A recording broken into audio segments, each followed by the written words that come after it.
Kyle here from Frontier Overland. Currently about an hour and a half southwest of Calgary, just in the Porcupine Hills area. It's the public land use zone. Doing some overlanding camping just for the day and just one night. And I am here to do a review on the Smittybilt XL Overland rooftop tent. I will be doing some pros and cons of the tent itself.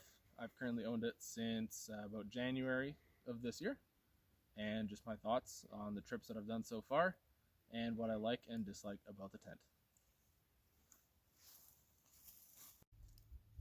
Alright, so some of my complaints about the tent and cons. First off is this ladder. Seems to be what everybody complains about in all the reviews that I read before I bought the tent. It's not terrible. It mounts up pretty solid. You got 2 bolts on each side of the ladder. It is aluminum, so it's nice and light.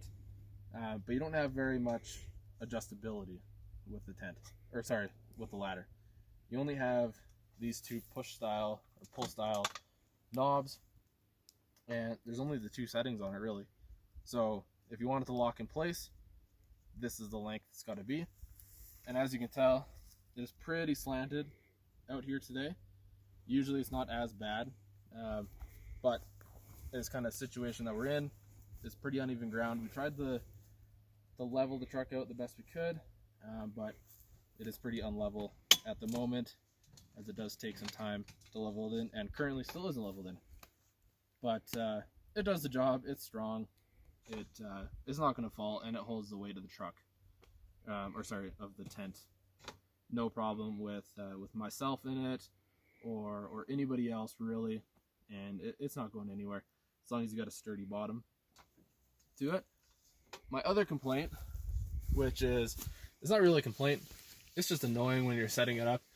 As you'll tell in the video when I'm doing my kind of quick time lapse of me setting up the tent, it only takes about 5 minutes, but this is probably the hardest part, is putting this pole in, just to create this gap here, so when you get in and out of the tent, it is you're dry.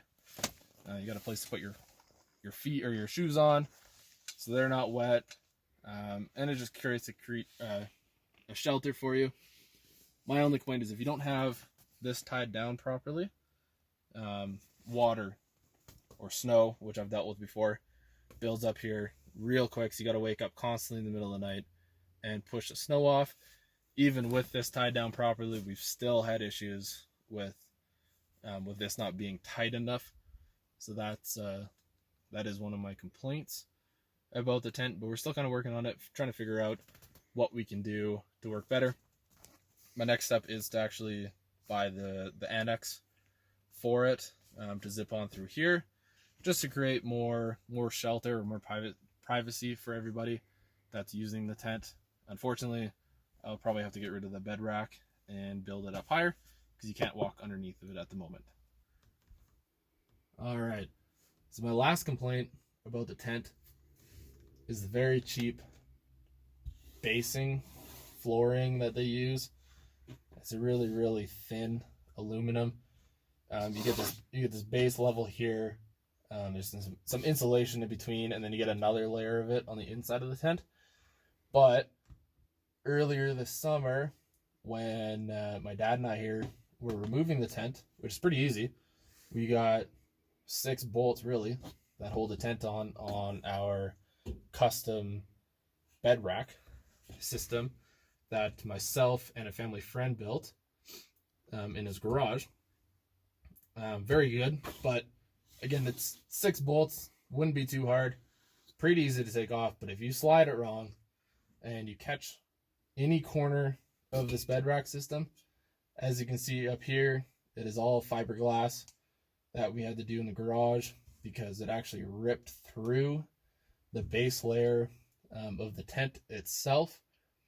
I'm sure it would have been fine if we just left it, because you do have another layer up top and it's probably just as strong, but I was more worried about moisture coming up through the insulation in between the panels, which would be a long time issue. So I don't know, $30 later, and doesn't look the best, but we we covered it up and reinforced it with some fiberglass. Okay, some of the pros on the tent, on the Smittybilt tent itself, is I think the best feature is how big it is. It's almost 6 feet wide, which is about a king size mattress. I think it's a little bit bigger than a king size mattress inside the tent itself. I've done close to 30 nights with 2 of us in it. In the earlier videos, we did Alaska, which is about 17 nights. All right. So some of the pros with the Smittybilt XL tent is, my favorite one is the size of the tent, width-wise. It's just over the size of a king-size bed. So pretty big. Fits 2 people. Super comfy. I'd say 3 people would be no concerns. 4 people would definitely be pushing it, especially for weight-wise, with what this tent can hold. Some of the benefits that it comes with is, I got 2 of them strapped up right now, is upper and lower elastic straps, basically. There's 2 at the back of the tent, and there's 2 at the front of the tent as well. So when you're folding it up, when you're closing it, these elastics keep the siding from falling out, so it tucks everything back in. I actually just learned this a week ago, that I had these in the bag. So the entire Alaska trip and other camping that I did, I didn't have these. It was a pain in the butt to close the tent, but luckily most of the camping I've done, there was 2 of us, so it wasn't that bad at all. The other benefit is the tent comes with this very, very bright LED strip at the back of it. I've only used it once. Pretty easy to set up. You just need a USB plug-in. What I use is, I have a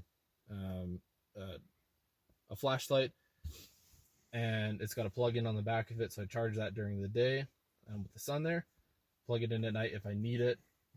And honestly, it is way too bright to use, so I bought these on Amazon. I think they're $10 or $15 for 2 of them. Just little kind of peanut bulbs. Sit up top. They work just fine. A couple of brightnesses and some strobes. Benefit is you got some kind of rooftop sunscreens here, and can't really use them right now because I do have the rain guard on it, because we're in Alberta and we do deal with rain and snow all the time. So I haven't actually taken it off and taken advantage of these. But you do get 1, 2, 3, 4 areas to let the tent vent if you want to during the day. You can leave everything open. Every single door or entrance or screen or window, whatever you want to call them, has a bug net to it, so you don't have to worry about bugs coming in. This entrance here, it's got the double door, so you can leave the bug screen down, or you can close it completely. And the exact same on this side. This one just isn't the entrance.